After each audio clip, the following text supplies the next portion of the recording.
Hello friends, આજે આપણે corn કેપ્સિકમનું શાક બનાવીશું. એના માટે મેં 1 ચમચી જેટલું બટર લીધેલું છે. બટર થોડું ઓગળે ત્યાં સુધી એને ગરમ કરીશું અને એમાં 1 ચમચી જેટલું તેલ પણ ઉમેરીશું.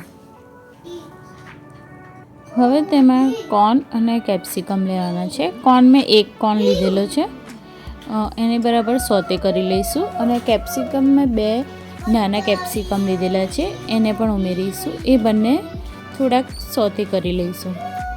સોતે થયા બાદ એને એક પ્લેટમાં કાઢી અને ઠંડા થવા દઈશું. હવે એ જ પેનમાં આપણે બીજું થોડુંક તેલ લઈશું. હવે તેલમાં આપણે ડુંગળી ઉમેરીશું. 2 મોટી ડુંગળી લીધેલી છે, એના આવા મોટા પીસ કરેલા છે. એ ઉમેરી અને બરાબર મિક્સ કરી લઈશું. તેમાં 8 થી 10 કળી લસણની અને 1 ઇંચ આદુનો ટુકડો ઉમેરીશું. બરાબર મિક્સ કરી લઈશું.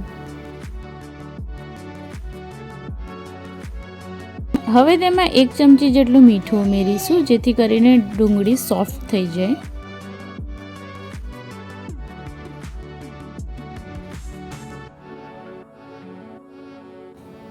હવે તેલમાં આપણે પનીરના ટુકડા ઉમેરીશું. 100 ગ્રામ જેટલું પનીર લીધેલું છે, એના મેં નાના પીસ કરી લીધેલા છે. એને આપણે ઉમેરીશું અને એને ગોલ્ડન બ્રાઉન થાય ત્યાં સુધી શેકી લઈશું.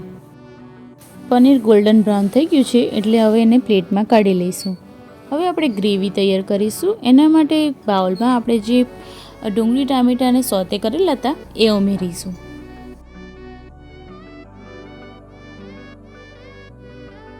હવે આપણે ચેક કરી લઈશું. ગ્રેવી એકદમ રેડી છે.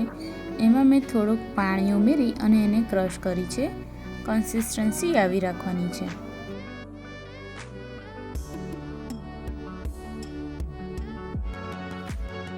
તૈયાર કરેલી પેસ્ટ ઉમેરીશું અને એને બરાબર મિક્સ કરી લઈશું.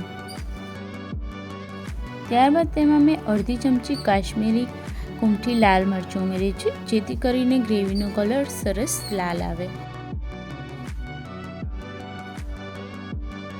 ત્યારબાદ તેમાં મેં અડધા ગ્લાસ જેટલું પાણી ઉમેર્યું છે. પાણી ઉમેરી અને એને બરાબર મિક્સ કરી લઈશું.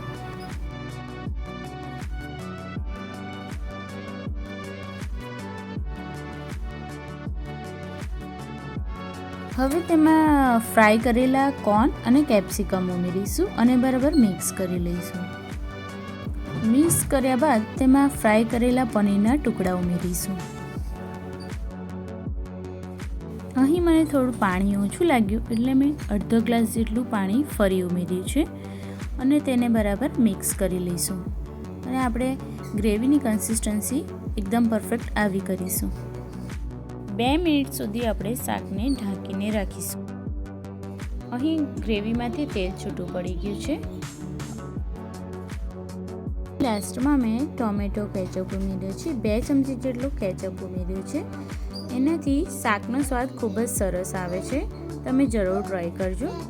અને શાકને હવે બરાબર મિક્સ કરી લઈશું. તો રેડી છે કોર્ન કેપ્સિકમની ચટાકેદાર સબ્જી. આ એકવાર જરૂર ટ્રાય કરજો, તમને ખૂબ ભાવશે. રેસીપી ગમે તો લાઇક શેર સબસ્ક્રાઈબ જરૂર કરજો.